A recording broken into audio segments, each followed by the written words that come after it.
I didn't know I joined. I was just trying to ask about taking my shahada. I was really big on hating on religion and stuff.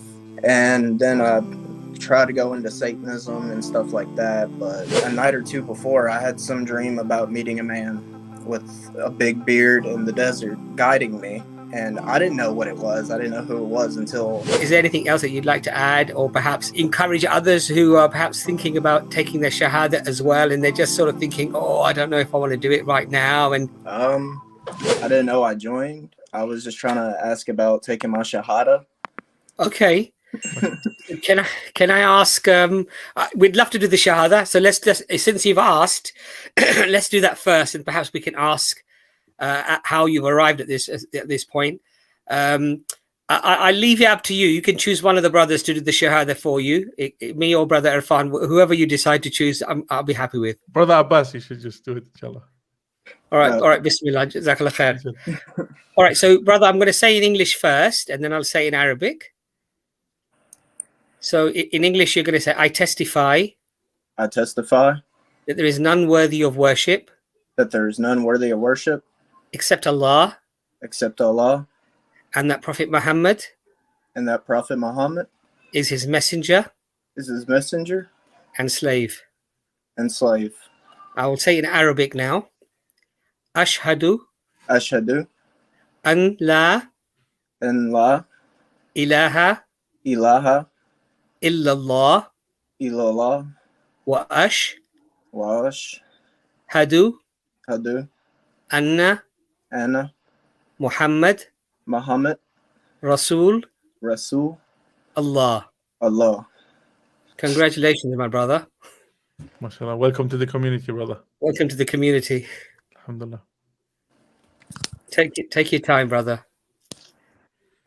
We're very, very honored that you contacted us and did your shahada. Yes. And I would love to hear about your journey, brother. But take your time. We'd love to hear, take your time if you need a bit of water or whatever. I know it can be quite an emotional experience. It can be quite clearly it's perhaps the most significant decision I would say that anybody could ever make in their entire life. So take your time. If you need a bit of water or whatever, please feel free.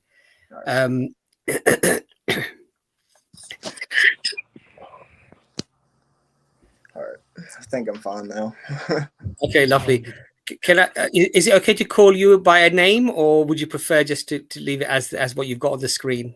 You can call me Damien. Damien. So look, nice to meet you, Damien.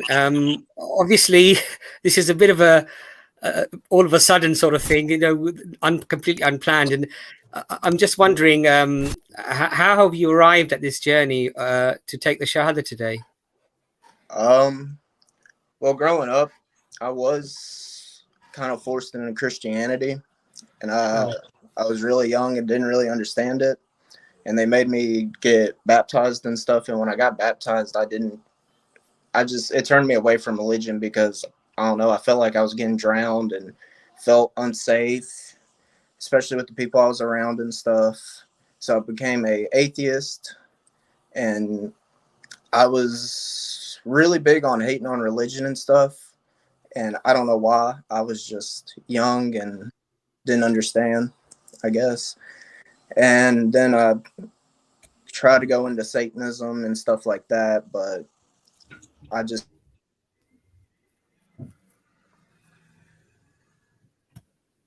because it just made me depressed, and I was always suicidal, and I was having a lot of problems, and I did a lot of studying before I decided to turn to Islam or anything. I was studying everything to make sure, to see what I believed was right. And watching y'all was definitely something that helped in this last year or so. Has helped a lot. We're really, really pleased about that. And sometimes, we feel a bit lazy coming on or whatever, or we've got things on, and I always say that you never know who you might be reaching out there, and I'm just happy that we played a very small part maybe in your journey, but it's always an honor to sort of hear that in some ways, perhaps what we've been doing has helped you in some way as well. So you've been studying Islam for about a year, is that right? Or has it been longer than that? I want to say about 2 years, because Okay. my dad came to me with it, and of course, where I was an atheist and stuff, I was kind of just in denial until I kept Sure. listening and kept listening, and then I was just stunned.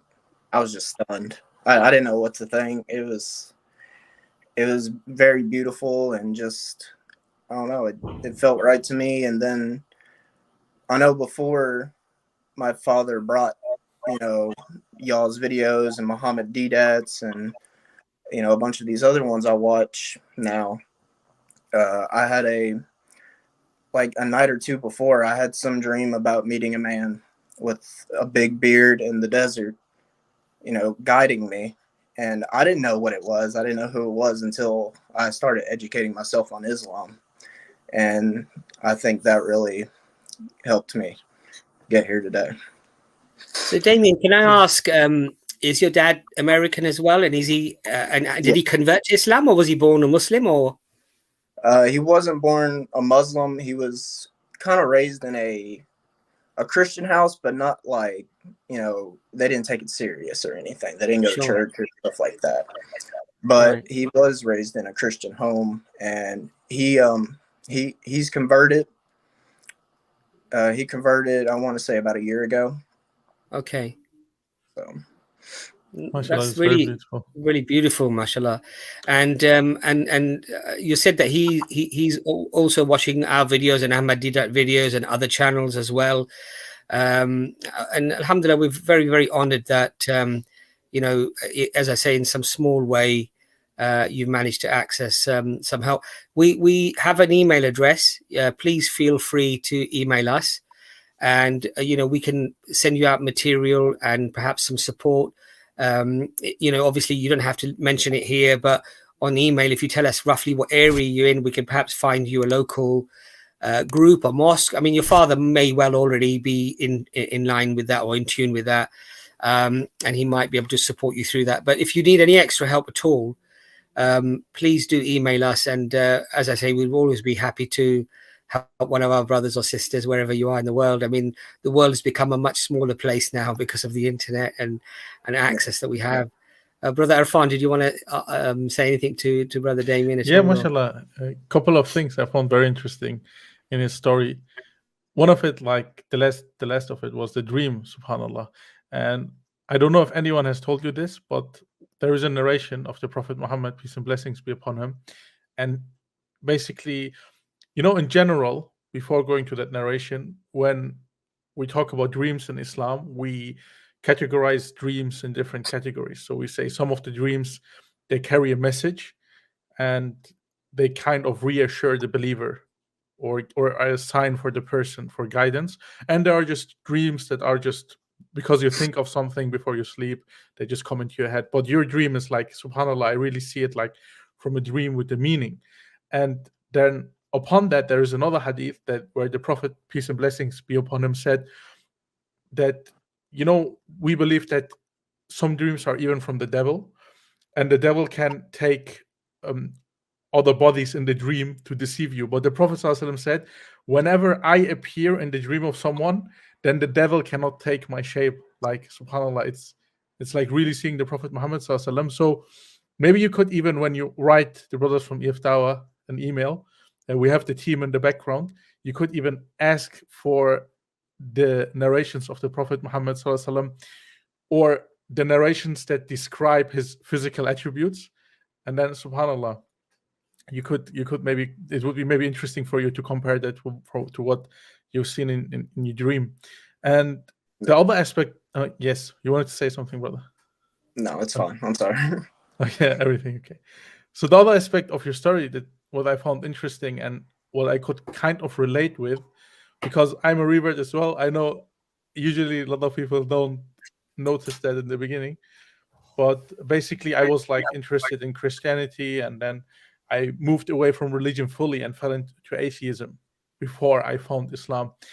And this is interesting because, like, subhanAllah, as human beings, we often tend to go in other extremes when we lose faith in something. So for you, it was like you said you went in towards like Satanism or something, or as well atheism. And for me, it was like atheism. And I don't know if it was like similar to me what you did, but for me it was basically, I was thinking after finding out that Christianity basically is not, cannot stand up a logical case for the truth.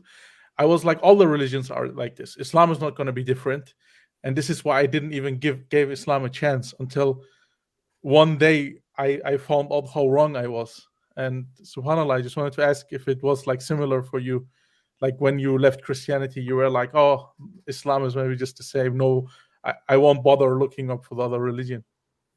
Yeah, I mean, when I got into Christianity, I didn't even know what I was getting into. And obviously I fell out of it. One, because the church couldn't answer any questions. And two, because of that whole situation with me being forced into it and being baptized and how that went. And I mean, yeah, I pretty much I didn't want to look into Islam because, the stuff with 9/11 and all the news media that you listen to that tells you all the bull crap that is completely false. I fell into that. And so I just stuck with atheism, and I just finally decided to educate myself, and that's how I ended up finding Islam.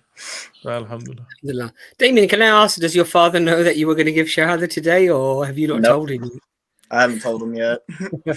So obviously we don't want to tell you to do that now on screen, but I'm sure when you do get a chance to do that, I'm sure that'd be a very touching moment. And does he live close to you, or is he quite far away? Or I live with him, but okay. He's at work right now, so okay. Well, that might be a conversation maybe to have in person rather than over the phone. But yeah. I feel very happy for your brother, and obviously very happy for your father as well. Mashallah, he's come to Islam a year ago. And you yourself, mashallah, have discovered Islam and have accepted Islam today with us. Alhamdulillah, we feel very, very honored. But if there's anything that we can do of service, please feel free to reach out. We do work with other organizations like IERA and what have you. Not necessarily in a formal setting, but we can always introduce people to them for support, and they generally have a very good network around the world, and they've been very helpful, alhamdulillah, in that respect. But Damien, it was really, really nice, brother. Is there anything else that you'd like to add, or perhaps encourage others who are perhaps thinking about taking their shahada as well, and they're just sort of thinking, oh, I don't know if I want to do it right now, and maybe I want to wait a bit? Or what would you advise those brothers and sisters to do? I had the exact same mindset for a while, not thinking I was worthy enough or anything like that to take my shahada. But if I was to give advice to people, I would say it's 100% worth it. That if you think it's truly in your heart that it's the truth, I think you should take it. And, I think it'd be worth it for them.